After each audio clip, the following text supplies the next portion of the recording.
behave now. I guess you don't have to, but this is usually the time when people start behaving. Okay. YouTube videos. Do the whole. Are we live? We are live. Excellent. Excellent. So, copy. Make sure I turn off the sound. I had a big Zoom snafu. I had to switch. I usually Zoom from my desktop, but I was doing something on my laptop and needed to share a screen, so I had to switch mid-Zoom, and I ended up causing vicious feedback over the whole Zoom meeting. And I was like, I'm so sorry, everybody. Oh, no.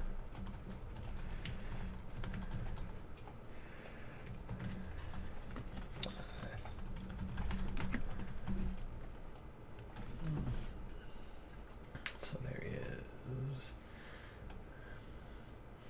number one.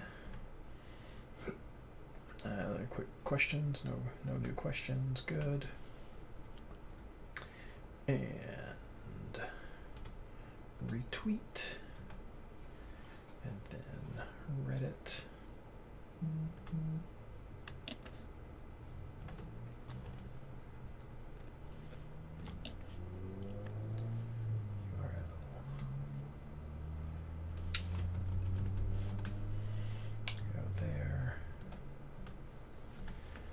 What's that? There it is. Right here. 29, round 5. Live broadcast. So there is Reddit, and there is Twitter, and that should be the. Come on. Come on, Reddit. Come on. I don't like how I basically have to send tweets with whoever with the schedule so that I know what teams' double game weeks are. Used to be able to find that. Here are the teams with double game weeks. Yeah, it's been pretty crazy with all these double game weeks. Even when I was working on some stuff last night, I was like, wait, Colorado has a single game week. Oh crap, I missed that one at first. So. Yeah, did you get all four? That I forgot to mention that on the rundown. I have 4 single game weeks. Oh yeah. No, I missed one. Who did I? 3. Who did I still miss? I got Vancouver, Montreal, Colorado, and Dallas. I missed. Who did I miss? You missed Vancouver. I missed Vancouver. Oh. It's easy to do. Yeah, I know, right? Add that in there. Single game week. Vancouver. I got all the double homes and double aways though. Did you get it to double check that? That was a little bit easier to check. I did not double check. I mean, I can look at it real quick. Yeah, those are correct. Many of them. Okay, cool. No, I figured I'd probably miss one. I was literally getting like these tired eyes, like, oh my gosh, scroll. There's a lot of matches to look at. Yeah, it's good. All of our groundhog games. So, all right. Well, you fellas are ready. Then we'll go ahead and get going. We got 8 people watching. So, hello everyone who has joined us. We're just getting the social going, and now we're going to make the magic happen, which actually happens in post-production, but you guys get to see the behind the scenes right here. So a quick little drink from the Cincinnati cup. And let's do this. Hello, fantasy managers, and welcome to the MLS Fantasy Insider, our preview episode of Round 5 of the 2020, yes, it's still 2020, fantasy season. This episode is brought to you by MLS to New Orleans, because Colorado needs a chance to win the Rocky Mountain Cup too, right? Wait, no, sorry. Actually, brought to you by MLSFantasyBoss.com and the amazing MLS Fantasy Insider Patreon supporters. You guys rock, and I love you. That's basically it. I love you. I'm your host, Reed Connolly from MLSFantasyBoss.com, and tonight I'm joined by my partners in fantasy, Michael Denton and Blaine Riffle. Hello, fellas. And we'd also like to welcome our very special guest, Isaac Jensen, a.k.a. Samurai Panda FC, on the MLS Fantasy Boss Discord server. How are you all doing tonight? Doing well. Great. Glad to have you guys here. So we mentioned the Discord server often throughout this podcast about how we have a lot of just top-notch players there. And so tonight I wanted to bring somebody from Discord onto the show, and I hope to get a couple more people throughout the season if we had time. Who knows what's going to happen?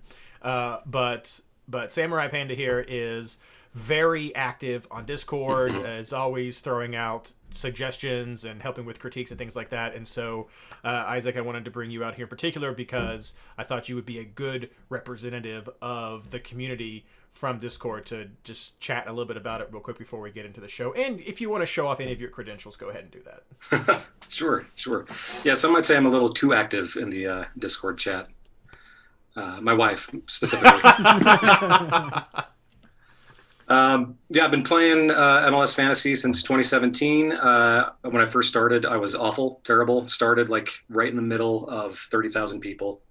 After about 3 months, I'm like, I need some help. Let's Google this. Let's see what resources there are. I found MLS Fantasy Boss. I started lurking in the chat, and now I'm like one of the most active participants. And it's been quite a boon to my fantasy stats. That first year, I think I finished in the 700s. 2018, I was in the 400s. Last year, I think I just missed the top 200. And right now I'm sitting at 155. But I'm down from, I started this year rank 7, week 1, rank 25, week 2, and then we all crashed and burned week 3.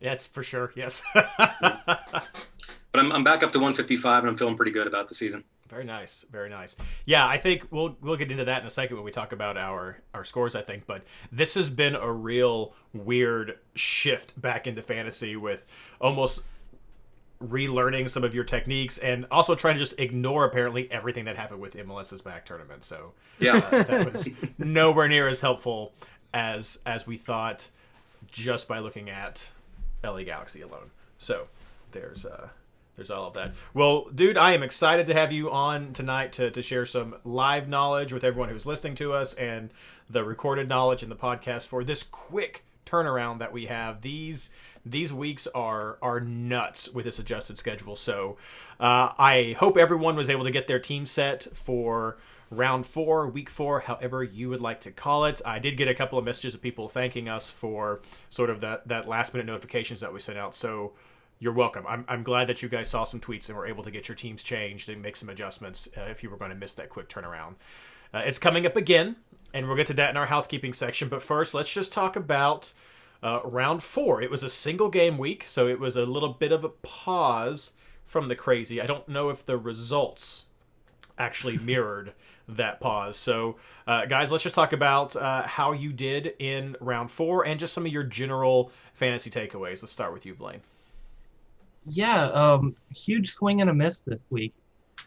I probably would have been better if I had just thrown my phone in the trash on whatever day that was and not touched it. But, 52 points total. Green arrows pretty much everywhere but but 2 head-to-head games, like 2 of my head-to-head leagues. I don't know how I went up in the overall standings on a week like this. I've got 1s and 2s all over my lineup. I went ahead and went with the peer pressure, and I captained Zardes for a total of 4 points. I was willing to go with Zelarayan, and that was a 3 when I took Ladero out for that. I went with Gadi Kinda for his wonderful red card and a single point on the week. I banked pretty hard on Pizarro too. I thought they would do more, and Pizarro got me a 2. I spent a lot of money on a lot of 2s and 3s this week, and that really, really hurt. And then I decided to channel my inner Mike, and I went with Patrick Mullins on the bench and wasted a forward spot there. I just didn't get good points, really. You never waste a forward spot with Patrick Mullins. It's not really a waste. Well, when you see some of the other names that really went off this week, yeah, you kind of wasted a forward spot on Patrick Mullins if you got that single point. How dare you, sir? I mean, even BWP had a better week at the end. What about you, Mike? Yeah, well, I mean, just coming up, the lineups was pretty crazy. I mean, we if you listen back to our podcast last week, you'll hear most of our podcast was, I'm going to wait for what happens in the second game. And for most of the teams, we didn't get that second game for information that we were really hoping for, just to kind of learn, like, what's for real, what is different from MLS's back and that. So, I mean, my week ended up being pretty crazy. I was thinking Josie was going to be back, didn't, and then I had to swap him into Polito, trusting in Blaine and, since he blamed me for Patrick Mullins, I'm Don't do blaming that him for Polito. No, I got a 3, but I ended up doing okay. I got 78 points overall, which was week rank 730. Nice. But it looked like it was pretty good in the expert leagues. I'm still thinking there's some weird hang-ups with like some of the dead teams still outperforming the teams that are doing right now, because like I'm doing pretty well in the expert league. What saved me this week was some kind of last minute switches. The biggest one was I brought in Zimmerman into the back line. He got 11 points. Very expensive, but he paid off. And then I also swapped in Ladero when Carranza didn't do well for Miami. He got 8 points off the assists. We'll talk about Ladero more later on in the podcast, but that really worked for me. And I also captained Pozuelo and avoided the Pity Martinez captain trap, which I think was a big thing this week. Isaac. Yeah, I did pretty well. 86 points, week rank 215. My 2 lowest scores are a 2 and a 4. Everything outside of that is 6 and up. So I did pretty well. I think my instincts were recovering from the MLS's back. So I also captained Pozuelo, so I avoided any of the other captain traps.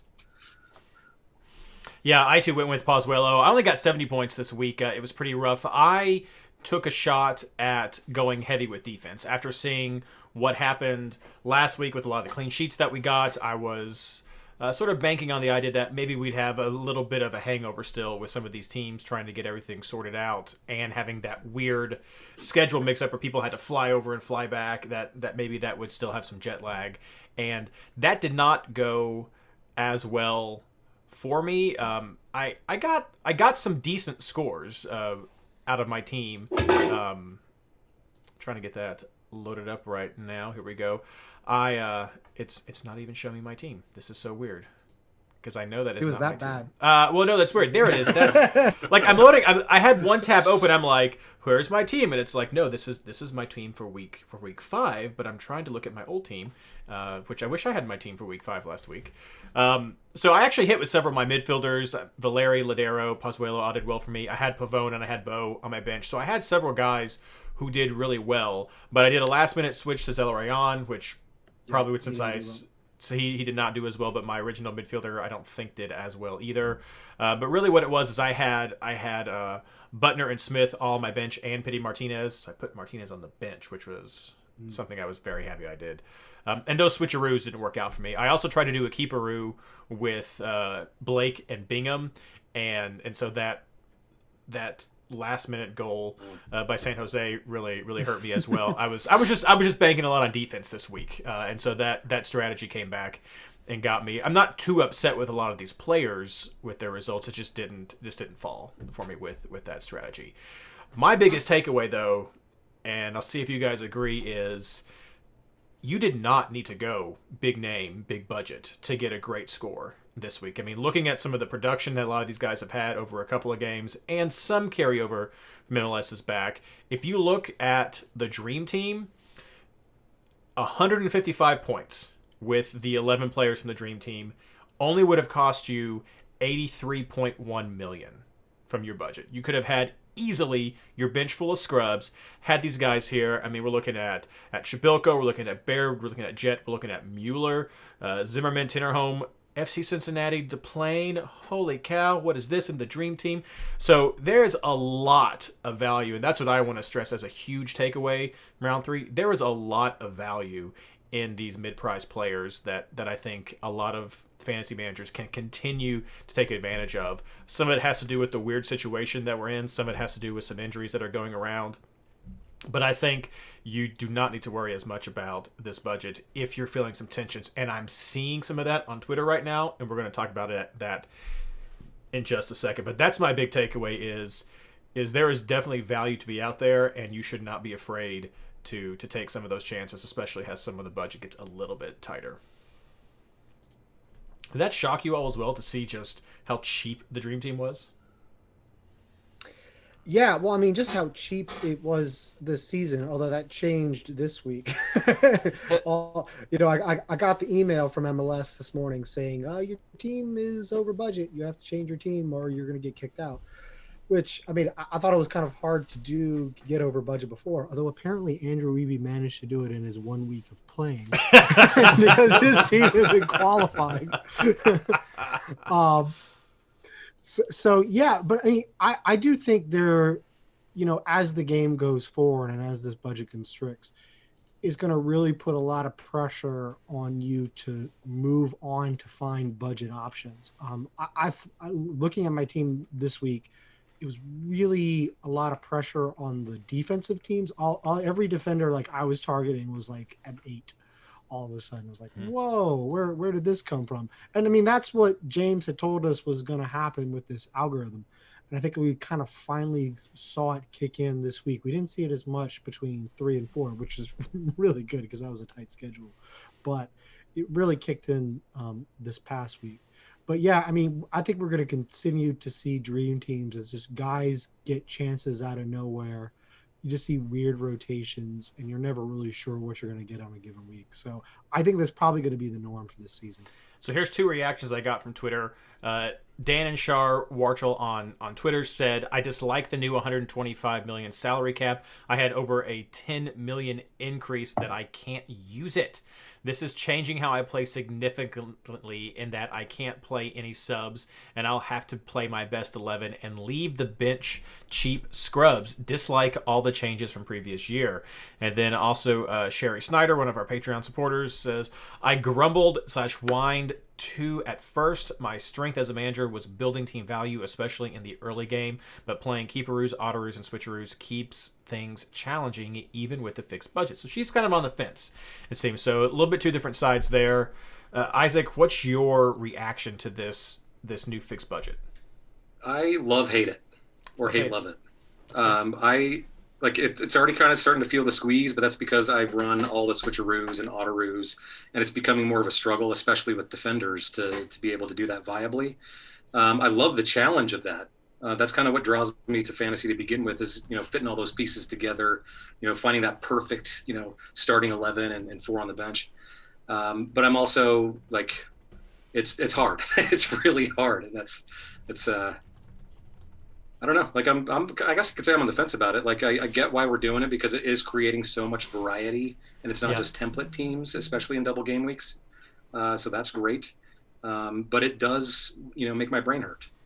No, for sure. And I think that variety is what's making the game so much more interesting, because there are different strategies you can go with. Like I went with the defender strategy this week, did not play out, combined with the double game week change. I mean, you can look at teams that you're banking on a second game more than a first game, and that's just opening up the ways you can build your team. That it may seem weird to have a player in your team, but you're like, oh wait, they're playing DC in the next round. Got it. I get it completely. Don't worry about it.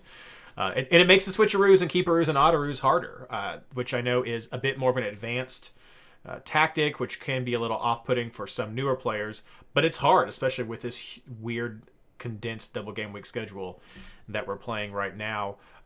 But I disagree with Dan that, and that's what I was trying to get at in the beginning of the show, there's so much value that we're seeing from these guys who are 7 and 8 million that I think it's very possible to have switcheroos on your bench and try to get those activated and not worry about busting and only having to put 125 million into those players. It's hard decisions. I mean, I think that's, maybe we'll talk about this in a second, of those decisions are, I mean, are you playing Pozuelo this week? He's 14 million. Are you going to be going with someone like Ladero, who's 12.5? You still have some of those guys like Pavone's 11.6, so he's pushing 12 million as well. Like, you have a lot of these guys who are starting to hit high point values, and there are those decisions, and I think that's awesome. I think that is an awesome development for this game, to really make people think about the games and how they want to spend their money, because for so long we've had that complaint of, whatever, I'll just buy all the big name players and there it is. Well, that didn't work this week.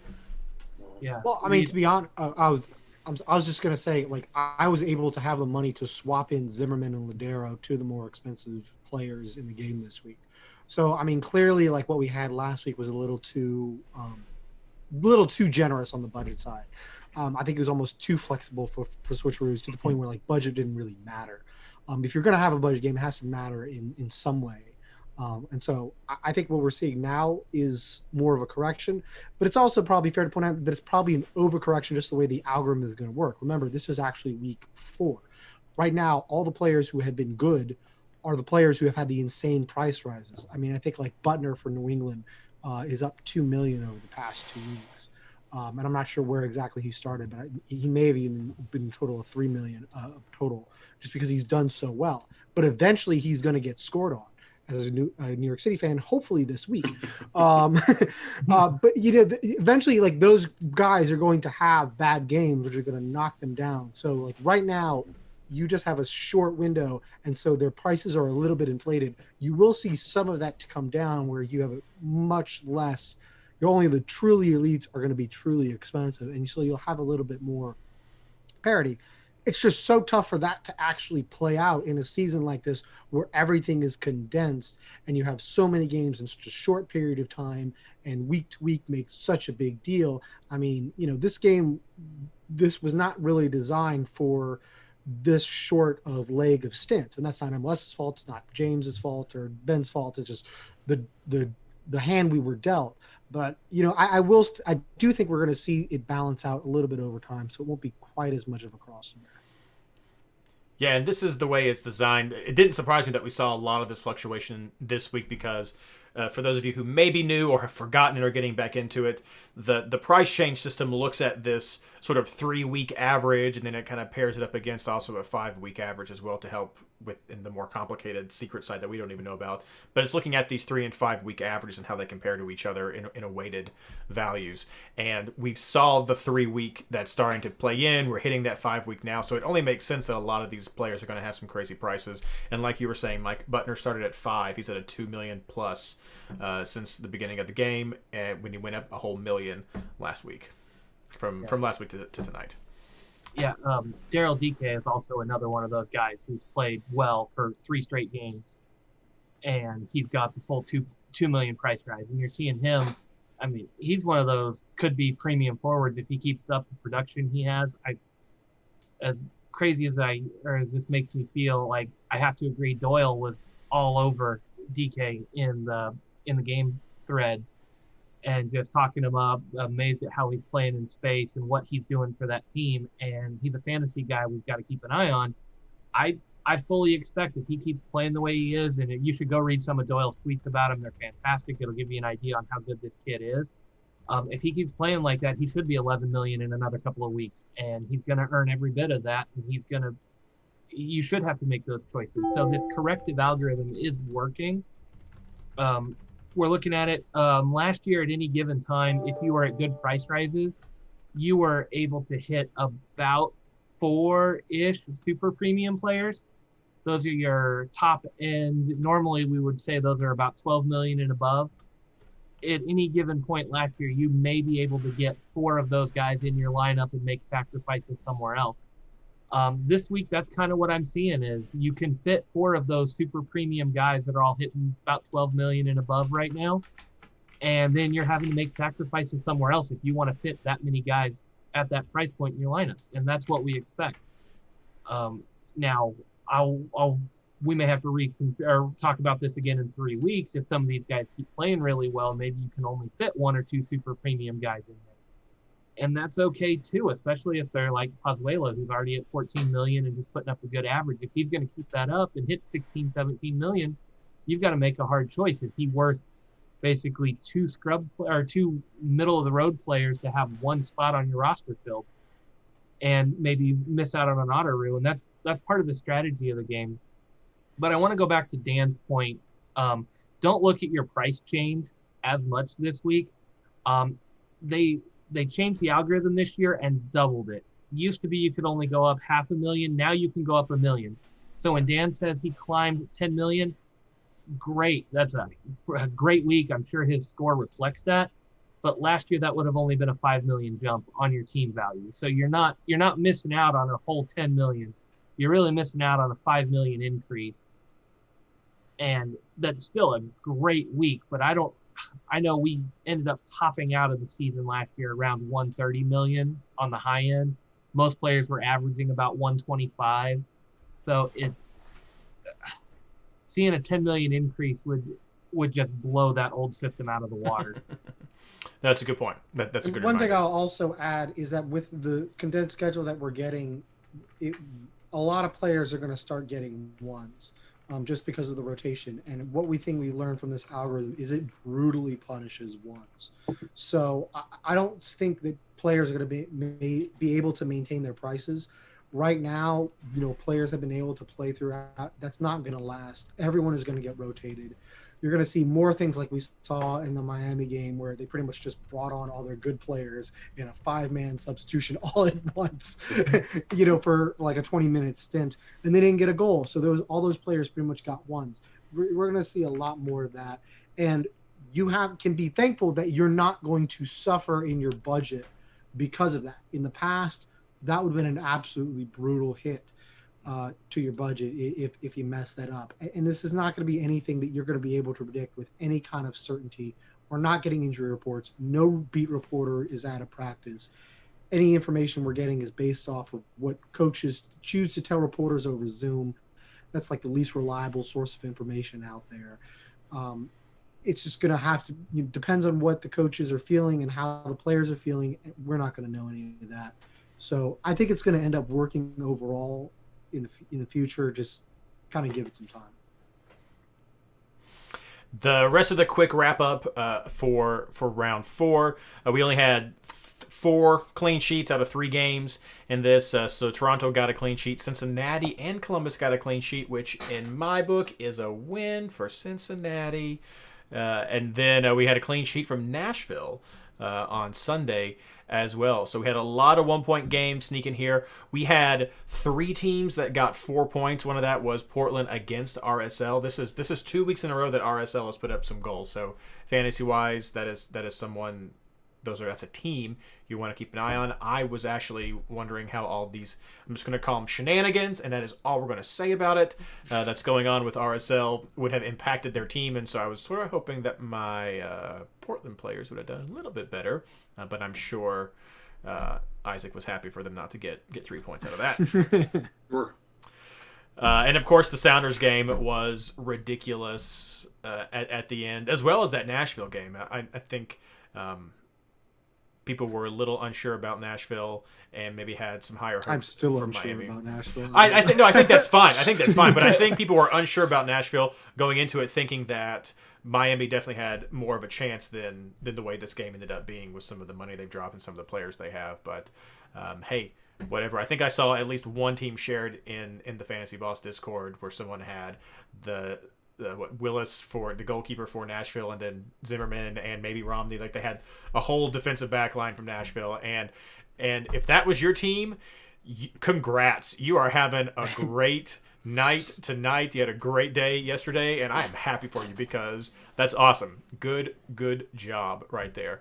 Philadelphia was the other team that got 4 goals for themselves against DC, who I ragged on earlier in the show. And then LA and San Jose had a crazy game as well that ended up going LA's favor 3-2. So, and Mike, I'll give you your props. New York City FC got 3 goals against Chicago. We did. We actually didn't look like terribly ferocious. Yeah, for the entire game. It's weird what happens when Maxi Morales plays.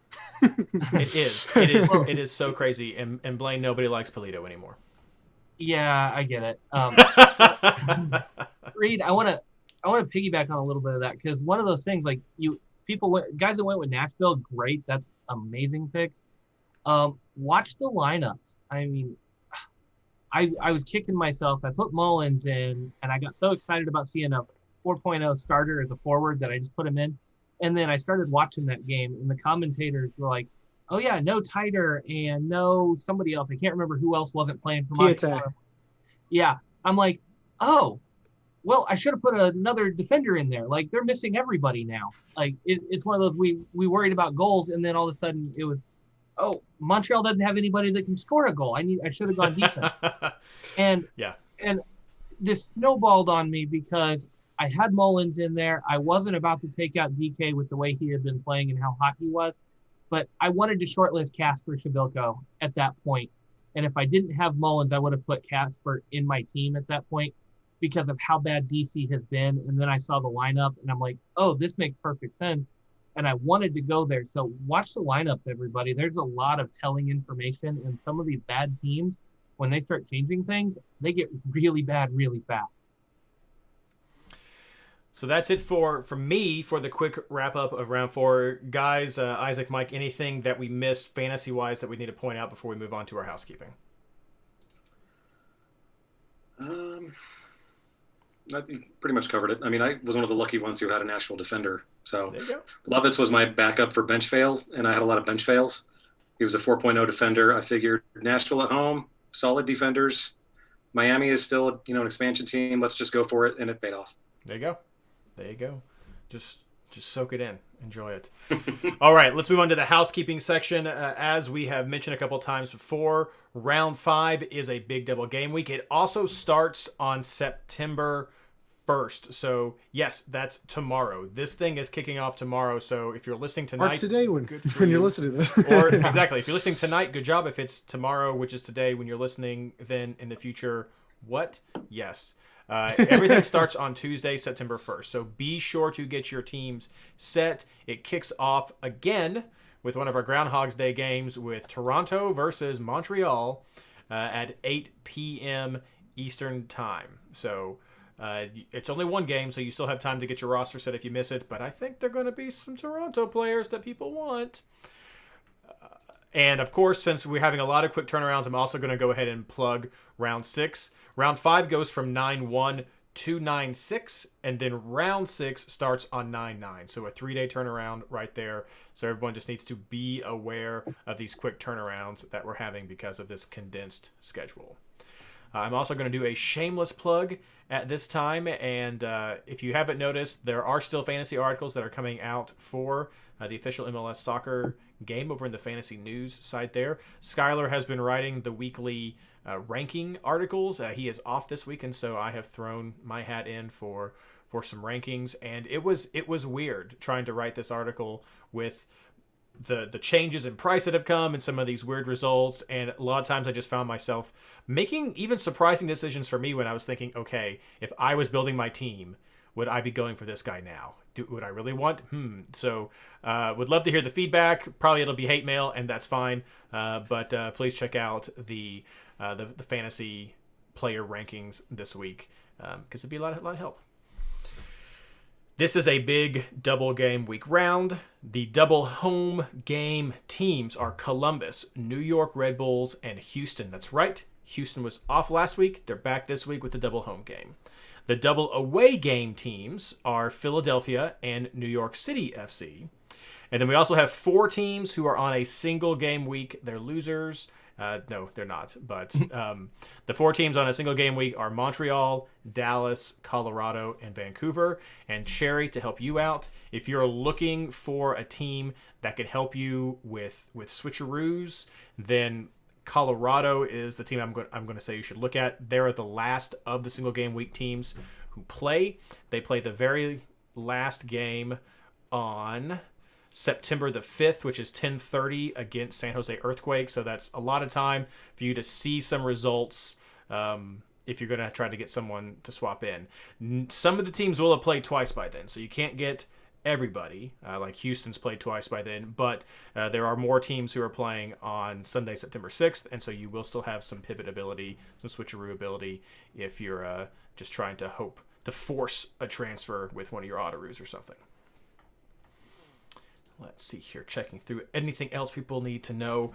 That's all that I have for the important updates, unless you guys have missed something, or if, Mike, if there's some injury information you want to throw out there. I know we had Rui Diaz who left early. I heard that was just precautionary, but we'll have to see.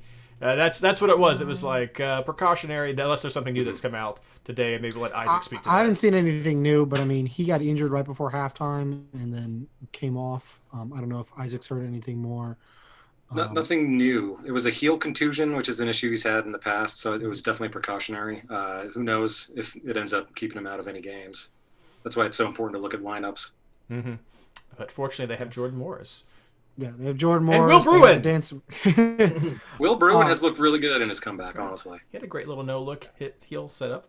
We mentioned Toronto players. I looked it up. I don't know a timetable on Patrick Mullins. He'll likely be out, but Josie Altidore and Akinola are said to be available for tomorrow.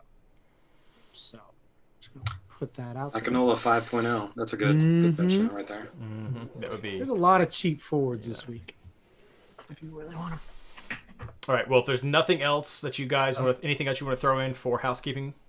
And Vela's out for 2 weeks, or through the remainder of phase 1, but we kind of covered that last week. Mm-hmm. Gotti Kinda picked up a red card, so he's out, which was the only midfielder for Kansas City I was recommending. Parker Roger red too. What? Parker had a red too. Parker had a red. Espinoza and Winston Reed for Kansas City both came off injured. And Elliott has been away for family issues. Don't know how long he's planned to be gone, but that's a bunch of Kansas City players that are out this week. All right, good deal. The one last thing I will ask before we move on to our player selections is, last week we gave our thoughts about this new double game week scoring system, and I thought I'll give Isaac a second if you want to just give your reactions to this new double game week rule since we shared it last week. I mean, it's kind of like with the new budget. Like, I love, hate it, love it. I think it allows for so much more opportunity for player picks. Like, you don't have to go for the floor players. You can go with the boom bust players or the wing backs that tend to get assists. Or even you could use a bench spot on someone who's typically a super sub like Ilsinho. Because okay, he might not start both games, but he might get 30 to 60 minutes and score 2 goals. Like, it's makes every player a little worth a look. I like it. Yeah, no, I love it so much. All right, well, that's what we have. The big important news for the housekeeping for round 5 is that the games start on 9/1, which is Tuesday, so either tomorrow or today, depending on when you're listening to this show. And then round 6 is another quick turnaround starting on 9/9. So keep those dates in mind and check lineups. Now let's move on to our player picks for round 5. All right. I know I've seen some people talk about rotations. Do you guys think that we're going to see some rotation risk more than usual now that we're getting to some pretty quick turnarounds again in round 5? Definitely. Oh, yeah. All right, that was easy, but we'll see what it's going to turn out to be. I know we had a few players who kind of went in for 60 or 45 minutes in this round. Maybe that was to save them for this. I think one of the ones that are maybe most concerning for people is Toronto, since they have the double this week and they played so recently. But I'll let you guys. I won't steal your thunder from any of this. So let's start off with keepers and defenders. Blaine. Given the way the last game went, I think you have to double up back here with Toronto. Take Westberg and a defender on your bench and see how they do in that first game. I mean, their second leg is Vancouver, so you could really just set them in the lineup and forget them and save money elsewhere. I don't think it's ever advised to put a first game keeper in your lineup because you want to have that flexibility. But I'm pretty much guaranteed I'm going to be going with Westberg. If I'm sinking $8 million into a keeper, I'm expecting him to play. I have got Aro slotted in there because he's 6.7. I do like Mavinga better this week, but the budget-wise, I actually ran into a few budgetary constraints, so I went with a few cheaper options here, and I'm kind of rolling that way. And then I just targeted the double home teams or teams that I thought had a pretty good shot at it. So right now I'm looking at a Columbus defender. I've got Josh Williams in there as a placeholder. Columbus is one of those defenses that rotates quite a bit, and so I'm expecting him to get one of those 2 games. Again, looking at Red Bulls, I don't trust DC to score. I've slotted in a Red Bulls defender right now in Tarek because of the price, just kind of trying to see what I can do. But I will be taking one Red Bulls defender for sure, whoever is starting in that first game, because DC has just shown they can't score, and the Red Bull defense looks pretty good. Both Columbus and Red Bulls have Philadelphia as one of their 2 games this week, which is not a game I would be banking on. That's just that makes it really tough to predict. So that may hurt your view on Columbus, and I don't blame you for that. They get Philadelphia in that first game, and if you are worried about rotation and you don't see your guy starting in the first game, it can be crazy. You could pick a guy who's going to go, and then they're not going to play the Cincinnati game where they've got a better chance at a clean sheet and you can't change it. So take Columbus at your own risk, but I am looking at them still. And then I've got Elvis Powell slotted in for Nashville. I like the way they've been playing. Elvis Powell for Miami. I like the way I was looking for somebody cheaper, had some good games. Nashville doesn't score. I'm looking at that second game again, which is, again, take the second game at your own risk. But I don't see Nashville getting as many goals. They don't have that look to them. And so I think a guy that's at 5.3 hosting Nashville, that's one I'm going to be interested in. All right. So we go to you, Mike. So I am also going with Westberg in goal. My general philosophy on Toronto this week is that Vancouver and Montreal are two of the worst teams in the league. And so that pairing of games is probably the best two pairings. So each of them are going to get a decent shot.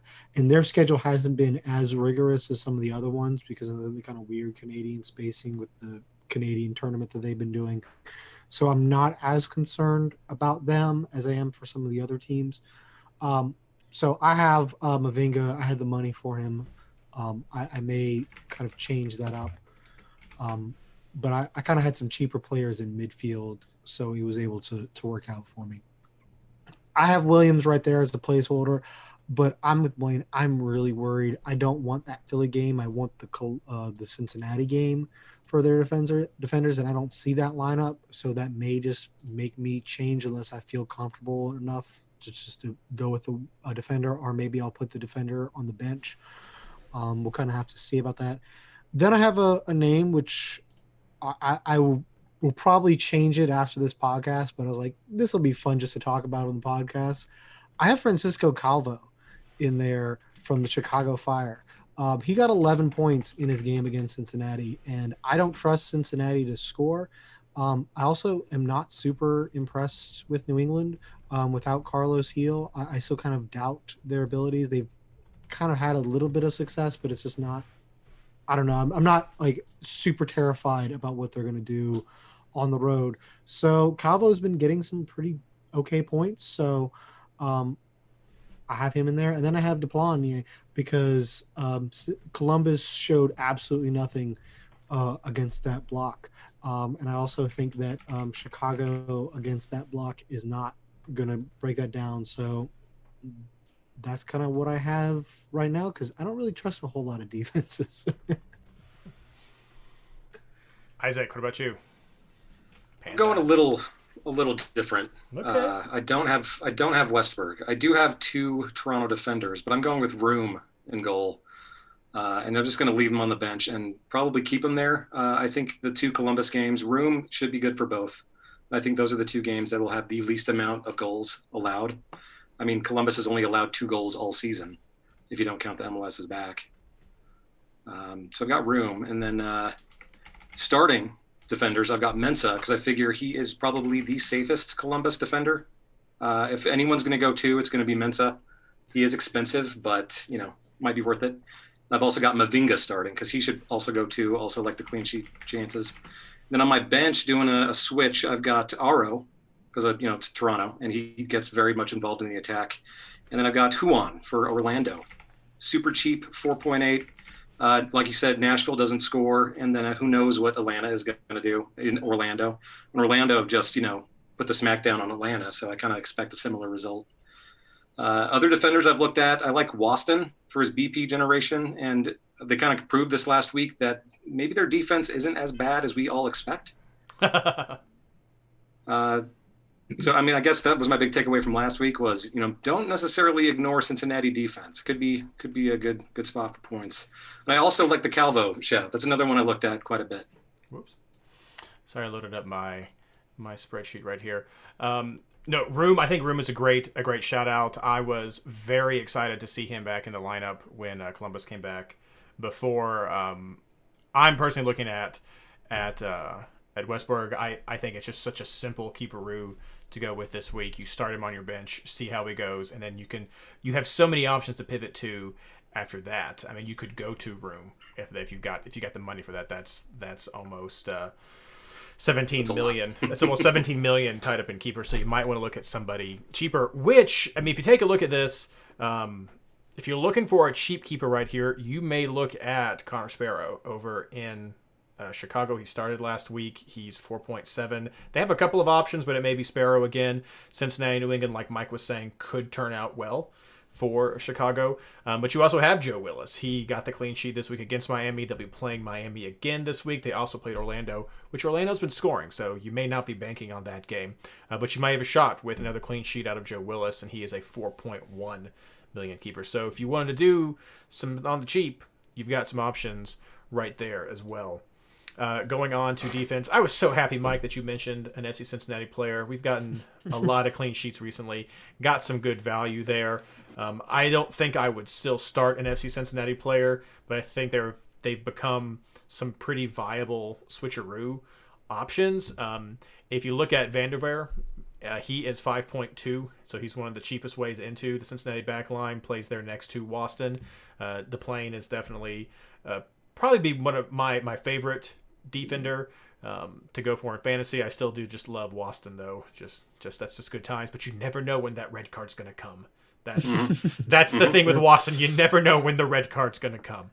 And but you know it's coming. But you know it's coming, exactly. You know it's coming, but you never know when. So that's the only thing that makes me hesitate from Waston, even though I think he's a little bit cheaper than the plane.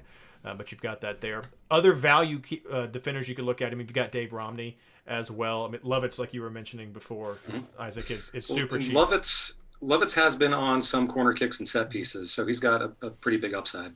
Romney kind of gets that bonus from just being with Zimmerman and just having some of those defensive production value there. But 5.9, so lots of cheap value there. Otherwise, did anybody say Tinnerholm? Did I just miss that? No, I was actually going to bring it because I see a number of people are mentioning in the chat. I figured I should defend why I didn't. To me, Tinnerholm hasn't been producing that much this season unless Maxi Morales is there. Like, he didn't do a whole lot in the first half. He really came on in the second half once Max Morales was on and drawing attention to himself. And that New York City looked like old New York City in the second half. Although Alex Ring was playing as a left winger, and that's really weird, but we won't go into that. But for fantasy purposes, I don't know if that's that helpful for this double game week, because the first game in New York City's double game week is at New England. Max Morales has been nursing a calf issue. He only played the second half. I cannot imagine he is playing much on that Gillette Stadium turf. That seems to me Maxi is going to get rotated out, maybe only play a little bit. And so the rest of Tinnerholm's bonus points haven't been that great. So then you're really just banking on a clean sheet chance, which New York City has not looked good enough defensively to do. So then you're really kind of banking everything on the DC United game, which I think that's a fair enough chance. But, I don't know if you're just going for offense productive. To me, New York City has not been good enough at keeping clean sheets. You're really only looking at Tinnerholm for offensive production. So I think there's some better. My philosophy is I'm trying to take players who are at least like really super awesome chance at a clean sheet or two good chances at a clean sheet. And Tinnerholm doesn't fit that for me, but I mean, I can see why you would go for him, but it's only for the offense production against DC. He's also 7.2, so he's pretty easy to work into a lot of budgets right now with the way a lot of these defenders are.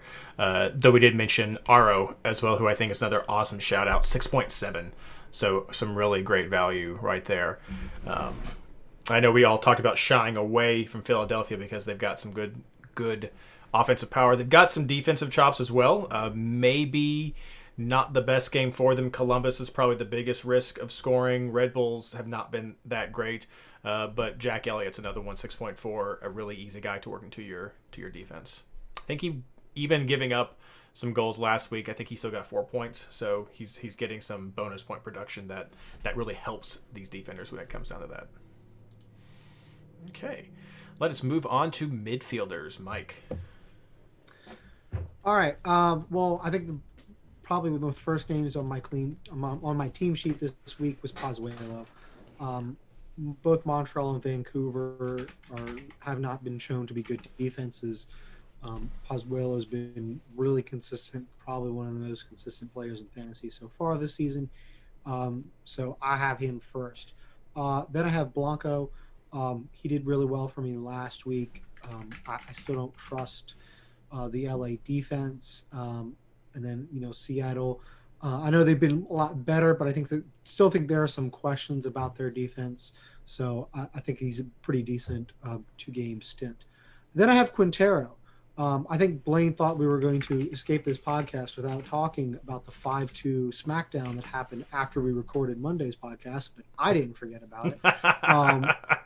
And Quintero had a massive game. Minnesota has really, really struggled. And then Houston gets to play Sporting Kansas City again. Well, I don't know if I would predict another 5-2 beatdown because that rivalry game can go back and forth. At $8.6 million, that's a pretty decent shout. Then I have Nani. One of the best things about Nani is he's already been rotated. He sat out most of the first game against Atlanta. Then he plays Nashville and Atlanta. Both of them have had Nashville had a clean sheet last game, but I still think it's been kind of hot and cold with them, which is typical for an expansion team. And Nani has just been absolutely consistent. He's been one of the best players in MLS this year. And we saw it throughout the MLS's back tournament. And he's one of the few players who actually kept going into the regular season. So I have him. And then I also have Legit. We talked about how the LA Galaxy have not really completely 180 from MLS's back. Legit has been a huge part of that success. I think he's got goals in both of his games. He's been very productive. And then we talked about Portland. They haven't kept a clean sheet since, I think, 2019. And then LAFC, if you saw their defense against Seattle, they have some really serious issues, and especially without Vela as a threat up top. I think they're very vulnerable to the counterattack. LA Galaxy has been putting up a ton of goals so far.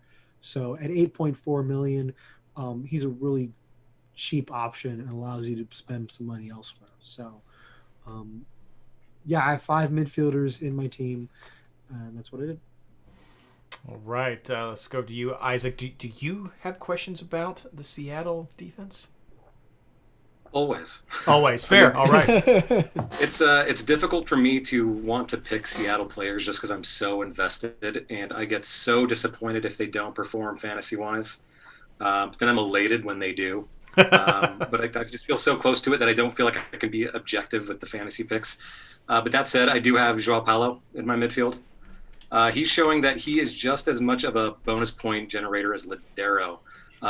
Maybe even more so, because it seems like the way they play is Paulo can sit back a little bit and be a deep playmaker, which leaves Ladero to just go up and roam the attack and just do whatever he wants. So it kind of raises Ladero's ceiling, but Paulo kind of eats some of Ladero's floor, if that makes any sense. Mm-hmm. And I think, they both got subbed pretty early in this last game. Mm-hmm. But I think they're both pretty safe to start both games. I think if they rotate, they're going to rotate for the game in Salt Lake since elevation. But you really want Seattle players for Portland because that rivalry is always crazy. There's always goals. Blanco always seems to manage to find the back of the net. So I'd recommend Blanco, but I also, if you take him, you're dead to me. So take Valeri instead. Yeah, Valeri's probably more of a rotation risk. Let's see, who else do I got? I've got Pozuelo. Everyone's going to have Pozuelo. I think that's kind of a no-brainer, which sometimes for fantasy, that is like a red flag. It seems like an obvious pick, so, it's going to go wrong, of course. I've got Darwin Quintero, of course, because he came out pretty early in their last game. They're coming off a bye, well-rested, 2 games at home. He probably has the highest ceiling of any midfielder this week, I think, because, like you said, Minnesota defense is struggling. Kansas City's starting to fall apart. I also have Christian Espinoza from San Jose. They play in LAFC, and as we just talked about, their defense is in shambles, and then they play at home to Colorado, who haven't kept a clean sheet in their last 8 games, I think, including the tournament. And with Magnus Eriksson no longer on the team, Espinoza's taking more set-piece duty, more corners. Probably should be on penalty kicks, I think, unless Alanis is taking them. I don't know. Did you not have a boost for Vaco without Eriksson, or Is it a price thing? Well, I mean, Vaco, I think, is 0.2 more than Espinoza now because of how well he did. I just think because Espinoza has more of the set piece and corner duty, I just kind of like him a little bit better. Yeah. I mean, I could see going both ways, but I think Vaco's probably more of a rotation concern as well. And then I've tried to fit in Grey Goose. Even though Minnesota's kind of fallen apart, he's still an excellent floor player. He's on all the set pieces. Just needed to bag one goal, and he probably assisted, and that's a double-digit game for Grey Goose. But my probably most controversial pick is I have Namli from Colorado. He's really more of a backup scrub if my bench fails, because I like to prepare and plan my backups and actually have them on my field. So that way, if my bench fails, like I assume it will every week, I'm already prepared. It's good to go. I don't need to scramble and find someone. Namli's been having some good offensive returns, and San Jose has proven that their defense really isn't worth looking at necessarily. They're pretty weak to set pieces. I think Namli could come up, pretty big in that game, but that's only if all of my bench fails. Otherwise, I scrub him out and I might upgrade a forward or something like that. I do not think you are crazy to have that. I was actually considering adding Namli to my midfielder rankings as well, but I ended up dropping him just because of the single game. I know that San Jose can be a little bit tough sometimes with their man-to-man, but I still put a note. So absolutely, I do not think Namli should not be a ridiculous pick for anybody who's looking for a solid differential with the ability to swap out for somebody else. So that is a great shout out. Absolute great shout out. And I can take off my note for mentioning him myself. So this is the hardest part for me is I, of course, set my lineup and everything before we come in. I try to think about some of the stuff, and I hear everybody talking, and it impacts me as well. Because, I mean, I'm looking at my players. I mean, I've got Mueller in my team right now because he's had some absolutely amazing results. I think I saw some people in chat mention him going up against Nashville and Atlanta. They already got the result against Atlanta this week, so you can just wonder if that kind of happen again. Makes it really tough. I don't have Quintero in my team, but I'm trying to figure out if I can. I don't have Aronson in my team, another player who I'm trying to figure out. Can I? But I've got Leggett, I've got Ladero, I've got Pozuelo. I've also got Ring in my team because he's had some great results. Some of that, again, like you were saying, Mike, is kind of banking on the DC game. Can Ring get some good production? He's also under 10 million, so there's some value right there. But there's a lot of budget guys, and this is really tough, I think, this week because there are some great guys. If you want to go budget, you've got Memo. I think he's under 6 million still for Houston if you can't afford Quintero or you just want to have a differential player. There's a lot of great options. If you want to double up on Toronto, I don't know if you go with Piatti this week if you're going to try to go heavy Toronto, and I can understand why, because Montreal is middle of the pack as far as defense goes. Vancouver is near the bottom as far as their defense goes, and if you're betting against them, Montreal and Vancouver are number 25 and 26 in shots on goal for the whole league. So I mean, this going heavy with Toronto is sort of a no-brainer, I think, this week, which you're exactly right, Isaac, sometimes is a red flag. So double hat trick for Thierry Henry this week, player coach. It's what's going to happen. But it's a wild week. There's lots of options I think people can go, and you guys have done great at, I think, picking up some of the best ones. Didn't hear Zella Ryan. I don't think, did anyone say Zella? Did I miss it? No. Not after that, we cannot with these matchups. Yeah, still kind of wait and see to see how he comes back from that injury. Yeah, maybe shaking out some cobwebs still. I think a lot of us jumped that gun being like, ooh, Cincinnati. Caleb Porter has been saying he doesn't expect to rotate. Now, I don't know if that's just, smoke and mirrors, but I expect both those games to be really low scoring. If anyone's also looking for some other cheap options, you can take a look at, I think, Alex Muil down in Nashville. He's 4.1. I think he had a goal called back this week. Yeah, he had a goal, but he fouled him in the box. Right, that's right. He got the goal called back, and Godoy got the goal, but he did have he was doing some stuff, so he could be a very strong differential for somebody. And then also over for New York Red Bull, Omir Fernandez is 5.2, plays in midfield, had some good numbers last week. I don't know what kind of consistency is going to happen at the Red Bull, so I definitely don't recommend that as a starting player. Maybe it's a bench switcheroo option. I don't know if you're feeling crazy and you want to go with something. There's a couple of value players if you're truly having trouble stretching your funds. And of course, Reed, I know I had a bad week last week, and I know my midfielders were awful, but you can't skip me for this section. Did I skip you? Yeah. I'm so I don't blame. sorry. I don't blame you with the week I had. With the week I don't deserve it. The only good midfield pick I had last week was Pazuello, so I'm going to throw him right back out there. I guess you could recommend kinda or something like that. Blah blah blah. Yeah, the guy in the red card.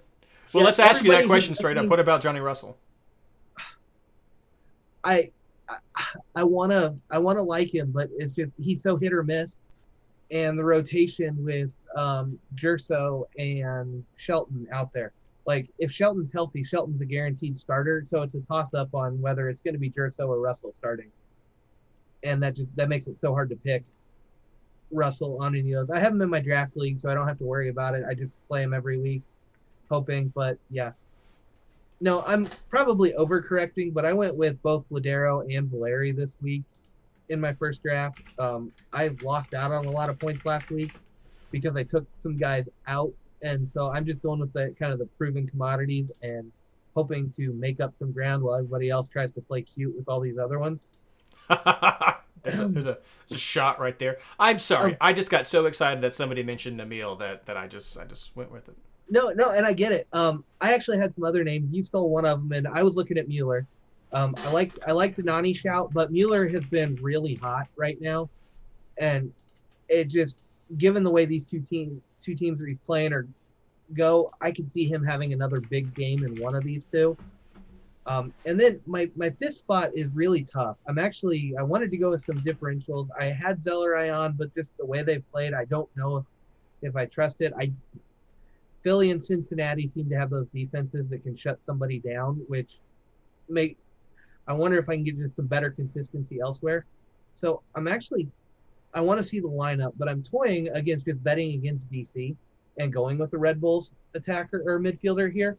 And nobody's really standing out to me yet, but Castor is looking at, he's only at 6 million right now. He is taking corners and set pieces, and now Gotti Kinda's out this first game. And Dallas has not been the strongest team right now. They've got enough kids. I don't know. Busio's numbers are going up steadily, and I can see him doing something really big. And at 6 million, stashing him on the bench and just going with it is not a bad idea for me, especially when you take away the best playmaker Kansas City's had in the midfield in Kinda. I could see this first game being huge for Busio after he scored a great free kick strike in this last game. Confidence is running high. He's playing well. I could just see him carrying that through to one more game when he's got even more pressure on his shoulders. And we got an update from Adam Tamburello, who says that if you are looking at someone like Omir, that he's definitely a lineup check, so may not be a good value pick there. Let's move on to forwards. Isaac, who you got? Nothing exciting. Gustavo Bo, I think, is probably going to be on everyone's radar. And we already talked about how New York City on the road, isn't necessarily a good defensive option. And it seems like with Heel out, the attack flows through Bo. So if New England scores, good chances Bo was involved, either scored the goal or assisted. I've got Albert Elise on my bench for Houston. I figured 2 bites of that apple, yes, anytime, any double game week. But he is pretty inconsistent, which is why I have him on my bench fighting with defenders for that scrub spot for the switcheroo. And then because I ran out of money, I'm going with kind of a cheap LAFC forward with Brian Rodriguez. He burned me last week, but I'm willing to give him a second shot just because with Vela out, he's been on corners, he's been on set pieces. He has looked really good. He looked good in that game against Seattle. It just did not translate to fantasy numbers. I think he was just a couple of actions off of 2 or 3 bonus points. And those matchups are pretty tasty. So if Bob Bradley can whip him into shape, I think he's a pretty good budget pick. There we go. Blaine. Hey, you remembered me. I think the community's forcing me to do it, so I've got Zardes in there still. I don't know, just his average goals per game, he's due again. So I expect him to get one in one of these two games. I'm worried about the lineups, but I'm thinking Rui Diaz. I'm worried about that injury, but he has just been so hot the way the team's been playing lately. Again, this may be an overcorrection trying to pick up on some points I've missed out on, but I see him getting goals in one of these two games. I can see multiple goals against RSL pretty easily. It's so late, it's hard to do. I actually have him on the bench. That's 12.4 on the bench, but I kind of want to see what's going to happen there.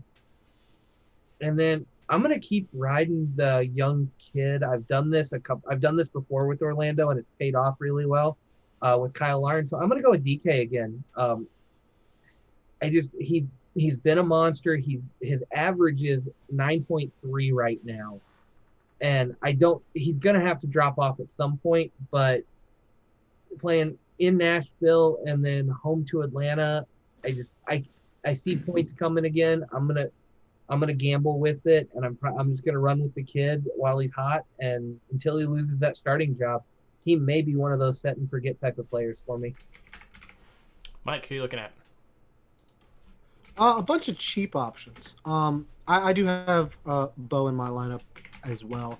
I mean, I think we haven't talked about his general picture, but I mean, I think this is one of the weakest forward lineups we've had for fantasy pictures. Vela's out. You don't have a whole lot of traditional, usually it's like you're choosing between 3 or 4 must-have picks. Right now we're talking about a bunch of young guys and cheap picks. But I mean, I think Bo has been pretty consistent, both before the tournament and afterwards. So I feel pretty confident in him, especially against a New York City time, which I think there's going to be rotation in that game. The second player I have, I've kind of bounced a lot between. Right now I have it with Jordan Morris. 2 goals in his last game. I like the Seattle matchup. I didn't go with Ladero in midfield, so this kind of gives me some Seattle offensive coverage. Then I have Bradley Wright Phillips on the bench. He's not like doing anything as part of an auto-roo right now, but I kind of like he's 5.5 right now. I think he's gonna keep getting starts with the team kind of needing a boost, and with a pretty decent matchups with San Jose and the Galaxy not having the best of defenses. So I can see him getting some points, and so he's just kind of sitting there in case I need him if something goes wrong elsewhere. I can just kind of scrub him and let him come in. But I was also kind of, just to kind of throw out some other names. If Akinola or Josie Altidore plays, I would be really interested in that. I think I'm going to probably keep the Toronto defense just because defense has been so difficult, and Toronto does have probably some of the best defensive matchups as well. But I think those are some decent options. And then, I'm sure you were going to mention the Dancing Bear, Will Bruin, if you wanted cheap Seattle coverage. I looked at him a while as well. So we mentioned Seattle a couple times. Isaac, if Rui Diaz doesn't start, is it just an easy swap to Morris if that's a plan that people have? Oh, yeah, certainly. I mean, because it's, the price is just a little bit less, was like $2 million less. Mm-hmm. And Jordan Morris has just become so essential to Seattle's attack. I think that's an easy decision there. But we'll see. I'm still concerned about rotation in Salt Lake City. Just an elevation really slows him down. A name that if you have Rui Diaz and he's not starting and Morris is, yeah, that's an easy swap to make. Yeah, I think that's what makes the injury not that bad to deal with. Is it really is he's not there, give me Morris, because I imagine one of them would probably start, and so it's not something you're like, oh crap, I got to completely rework my lineup now. What's going on? I think it is an easy switch there. If neither of them start, then I don't know what Schnitzer has in mind. Because, I've only seen the dude. Yeah, I guess Bruin, but then who's going to get Bruin the ball? I don't know. He doesn't need it. He just gets the ball. So one name I didn't hear was Pavone, and I actually really like Pavone this week. He's done without Chicharito there. It's sort of all fallen to him, and he's been doing well with some assists and goals in these last 2 games. We already saw some good production against LAFC 2 weeks ago, which we have that rematch of El Tráfico at the very end. of this week. Maybe there's some rotation at Portland for that, but we'll see. Portland gave up 4 goals to RSL this week, so I think there's a good shot for Pavone as a really strong forward option for this week, and he's 11.6, so that's kind of expensive. Mike, and you probably because you're just not confident in your team, you keep mentioning rotations, but what about Hebert? Oh, well, I mean, I think for New York City, what Delia has done is the only substitutions he's generally making are the forward spots. So even if you see Castellanos or Hebert starting, he's pretty much been swapping them as his subs. So none of them are getting 90 minutes. So it pretty much, I would assume, if Hebert gets start in game 1 against New England and Tati's on the bench, there'll be a substitution in the middle of the game, and then for the next game, it'll be the opposite way.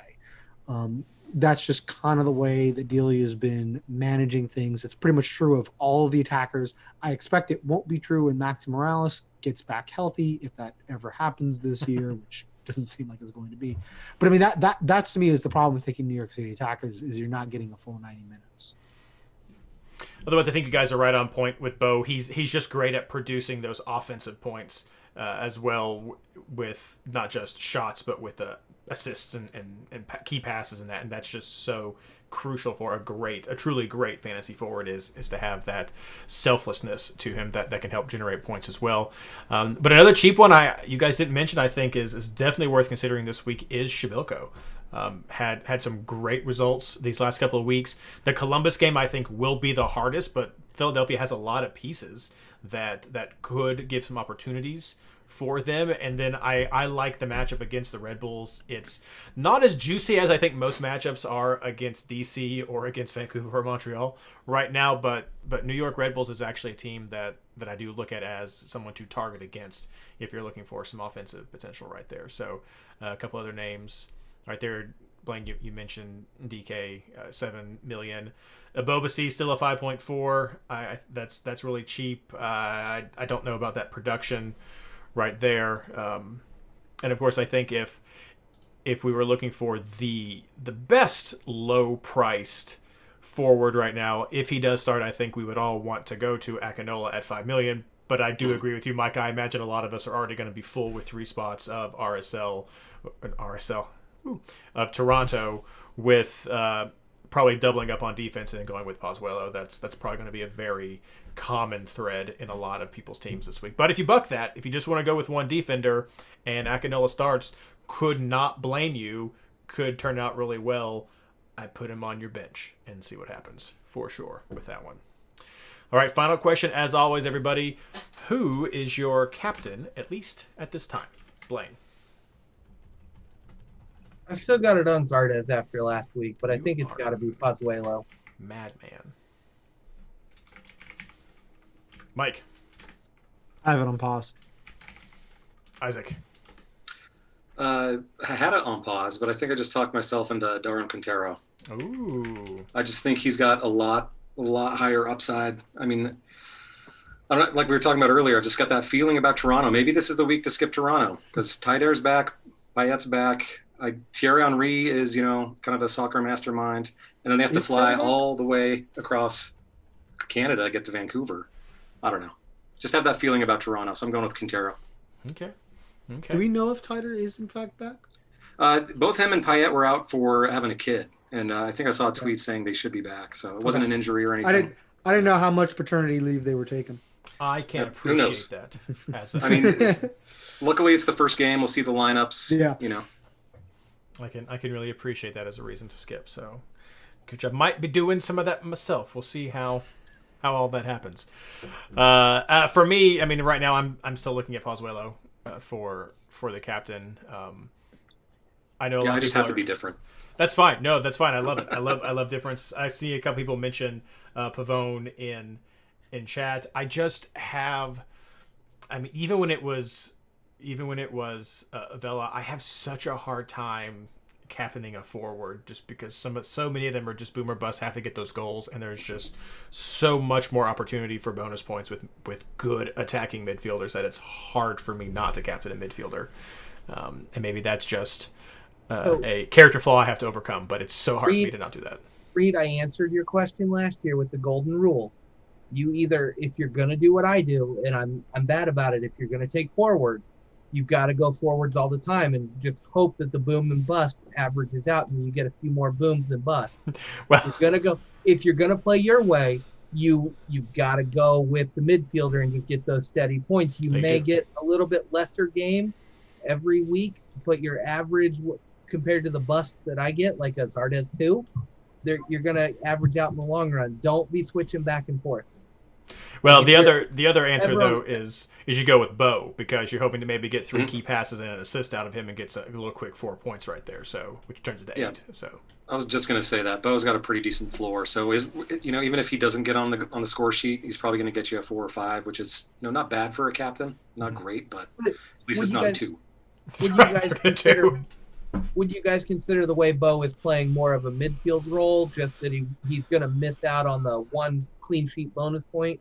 I mean, he's still getting a lot of shots. I mean, like last week, I think he had 4 shots, so he had shots on goal, so he had a point from there. I think he had a couple of points easy from those things. So if he gets a couple of crosses, a key pass, gets a good amount of shots, maybe he gets an assist. I mean, you could quickly add up there for what Bo is capable of compared to some other forwards who are really just the target man or like give it to me and I have to score. So that's the boom and bust, but they're hard to find, and it's sort of the advantage of what happens to Bo without Heel, because he has to do a little bit more of that. So, but you definitely would rather have Heel. Yeah, you still have some of that forward upside with a little less risk than someone like Zardes or Shibilko. All right, well, that's all that we have for the show tonight. Thank you so much, everyone, for joining us, and for Isaac for coming here and sharing his thoughts with us. We're going to have final plugs. Anything you guys want to shout out before we close tonight? Blaine? Nothing from me. Okay. Mike? I'll just kind of end on a serious note. I got a lot of well wishes last week when the 2 hurricanes were pointed both at New Orleans. Thankfully, none of them hit me. Unfortunately, the same can't be said for the people of Lake Charles. It hasn't gotten a lot of national media attention, but that city has been absolutely devastated. I think in the churches in that entire area, 34 of the churches, all of them have damage. 9 of the 34 have been absolutely totaled. There's a lot of long rebuilding road ahead. So I would invite you, if you are able, to look in to see about possibly providing some assistance or financial assistance or prayers or whatever have you for those people, because they very much need it. Isaac? I'll plug the Fantasy Boss Discord chat, because that's where you'll find me most of the time. I'm always there giving terrible advice with with conviction. There we go. That's what it is. But that's the greatest part about the Fantasy Discord that I'll plug in as well, is you have people to throw your ideas off of. So you get that feedback that you may want, that if you're waffling back and forth, or even just lurking and seeing what people are talking back and forth. A lot of guys, I mean, Isaac himself will share his team, and so you can look at a couple different teams and see what people are thinking about, maybe even help you narrow down a player pool. And that's what we're really all about here. We try to give you a lot of ideas to help give you the information you need to make the best pick, because we don't want you to have a cookie cutter team. We don't want you to just copy who we're going to pick. We want this to be fun for you, and for us, part of that fun is definitely navigating these player pools. So in some game weeks, the chat is more fun than the games. With how they go. So yes, and they do chat during the games too, so that's always fun. But yeah, head over to the Fantasy Boss Discord. You can check out MLSFantasyBoss.com. The podcast gets posted there. We also have Captain Picks that gets posted there. I usually post stats there as well, but it's just been so weird with this 2020 season that a lot of the ELO numbers and stuff are just wonky. But if we can get those back, we will as soon as that happens. And then, of course, over at r/FantasyMLS on Reddit is a good community right there. And we post some feedback, comments, and rant threads. In particular, the weekly rant thread is often gold for the frustrating moments of the season. So thank you so much, everyone, for joining us tonight, and good luck.